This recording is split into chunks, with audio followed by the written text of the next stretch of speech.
एक बार की बात है, किसी जंगल में एक कौवा रहता था। वो बहुत ही खुश था क्योंकि उसकी ज्यादा इच्छाएं नहीं थी। वह अपनी जिंदगी से संतुष्ट था। लेकिन एक बार उसने जंगल में किसी हंस को देख लिया और उसे देखते ही सोचने लगा कि ये प्राणी कितना सुंदर है। ऐसा प्राणी तो मैंने पहले कभी नहीं देखा, इतना साफ और सफेद।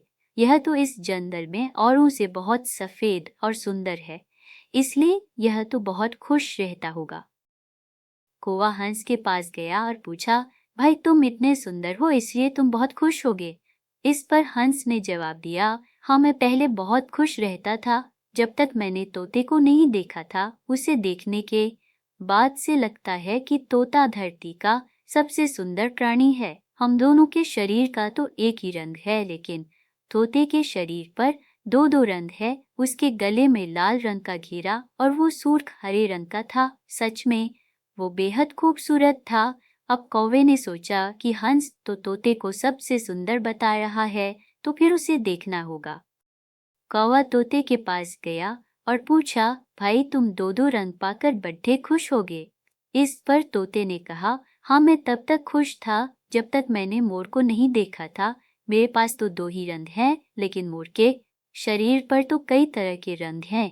अब कौवे ने सोचा, सबसे ज्यादा खुश कौन है यह तो मैं पता करके ही रहूंगा, इसलिए अब मोर से मिलना ही पड़ेगा। कौवे ने मोर को जंगल में ढूंढा, लेकिन उसे पूरे जंगल में एक भी मोर नहीं मिला। और मोर को ढूंढते ढूंढते वह चिड़ियाघर में पहुंच गया तो देखा मोर को देखने बहुत से लोग आए हुए हैं और उसके आसपास अच्छी खासी भीड़ है।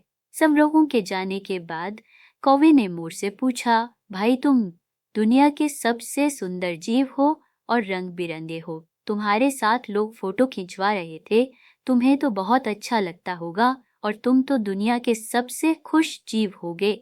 इस पर मोर ने दुखी होते हुए कहा, भाई अगर सुंदर हूँ तो भी क्या फर्क पड़ती देता है। मुझे लोग इस चिड़ियाघर में कैद करके रखते हैं जो केवल हमारे पास हैं, लेकिन हम उसकी अहमियत समझकर खुश नहीं होते। लेकिन दूसरों की छोटी खुशी भी हमें बड़ी लगती है, जबकि हम अपनी बड़ी खुशियों को इग्नोर कर देते हैं।